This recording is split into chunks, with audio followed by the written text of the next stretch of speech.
Welcome to More Than a Few Words, a marketing conversation for business owners. This is your host, Lorraine Ball. And today on this podcast, we're going to talk about video because, folks, we are living in a video world. And to help me have this conversation, I've invited Chris Weiher. He's a video producer with over 20 years of experience in the industry. His company, Clever Creative, has created B2B animations, sales presentations, and commercials seen by millions, and now works with business owners to help them create their own video.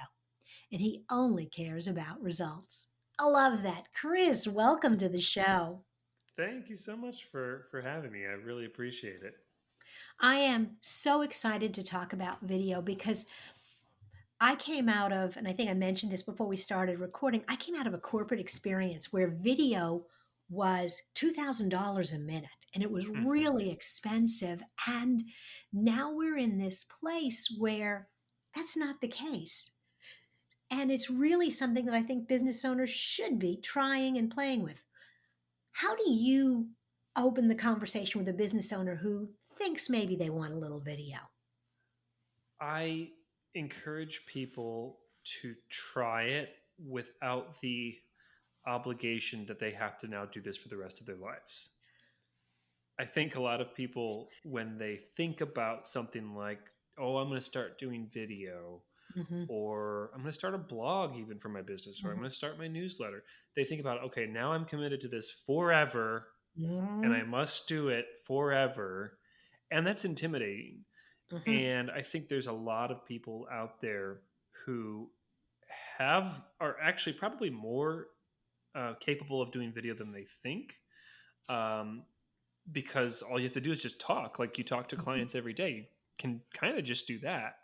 But the intimidation comes around like, okay, I've committed to doing video now. I've got to do it for the rest of my life. And it's like, you can do it for a month, put this content out on LinkedIn, put it out on Facebook, see what the reactions are. And if you get some traction, continue with it. And you can adapt how you continue with it. So I think that's the biggest hurdle that people are trying to get over. So that idea that put your toe in the water, get a sense of what works for you. What do you like? What feels comfortable? And what does your audience respond to? Okay, Right. so I'm gonna give this a try. I'm gonna dive into video. How do I make my first video? Um, so generally what I talk to small business owners about is write down 10 FAQs and then 10 questions that people aren't asking enough, but you wish they would. And you've Wow. got basically then 20 pieces of content that you can speak to. And some of those pieces are maybe going to be more interesting than others, but the FAQs are often, what do you do? How do you do it? Who do you work with? What do you charge? How does the process work? All those things. Um, One of my, I think, most valuable videos early on was why choose video? Why do it? Mhm. And people don't often come to me asking why, but I wish they would. They come to me going like, "I want to do this," and I'm like, "Well, actually, this is probably the direction you should be is doing a customer testimonial ad, Mhm. not a 2-hour webinar video." So why was a really interesting question to answer. But I would start there. I would say pick those two columns, write down the questions and the answers, and just start speaking. And you're going to have video content that you can actually use right out the gate. Okay, so what skills do I need to be able to create video? I mean, eh, you know, I'm a plumber, I'm a wine seller, I'm a marketer, but video's not my world. What do I need? What basics do I need to make sure that the product that comes out the other end is something people want to watch? Right. So every platform, as I'm sure you know, has specific things that work well. Hmm. If it's somebody who does a thing like the marketer, the plumber, what have you, creating how-to videos on YouTube is really simple, and that's stuff that you're doing every single day. So you can say, "Here's how to do XYZ marketing tactic. Here's how to use this app. Here's how to use this software. Here's how to do this particular thing. And then at the end of that, people are going to watch a longer form video on YouTube. You can have a little mini commercial for yourself to say, here's what I want you to do next.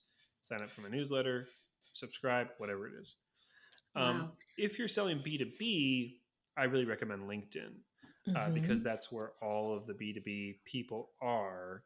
And that's really more about talking about the same kinds of things that you would talk about at a networking event, which is those FAQs and the questions that people aren't asking. You can basically just talk about your thoughts on that on LinkedIn, and you will get interactions because people are really hungry for really good content on LinkedIn. So if you're really good at talking about your business and talking about it in a way that you're passionate about, like don't even worry about like pleasing other people. Like if you're passionate or you care about what you're talking about, people will care and they will interact with you. It's pretty simple there.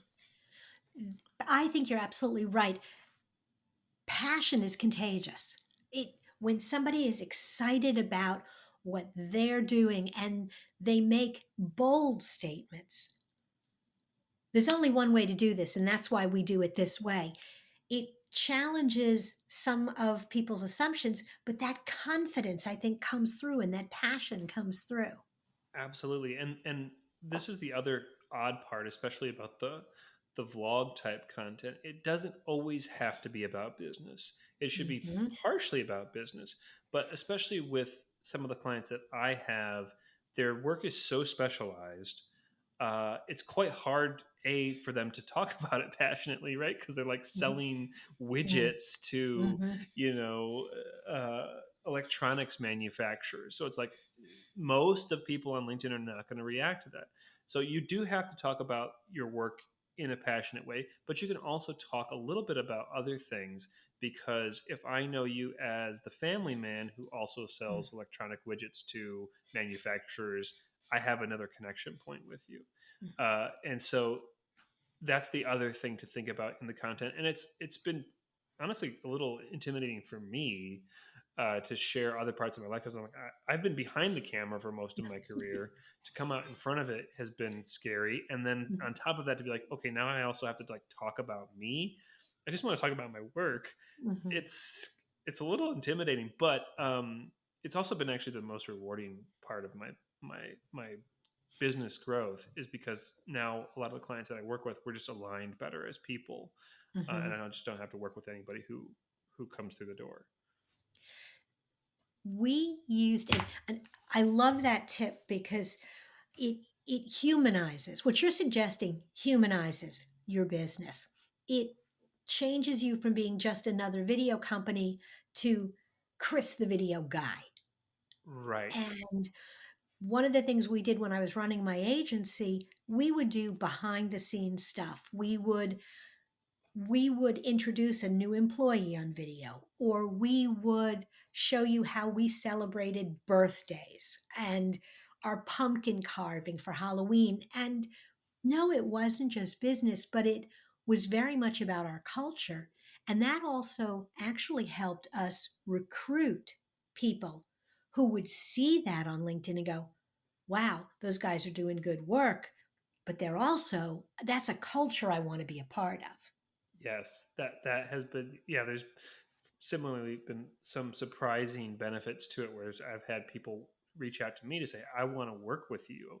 I want to work Hmm. for you." Like, Hmm. and, and that's fantastic, right? Because you already have that alignment. They've already decided they like you, and it goes for clients as well as potential employees. They've already decided they like you and want to work with you before you have the first conversation, which saves so much time and energy. Oh, So yeah, absolutely. you're absolutely right.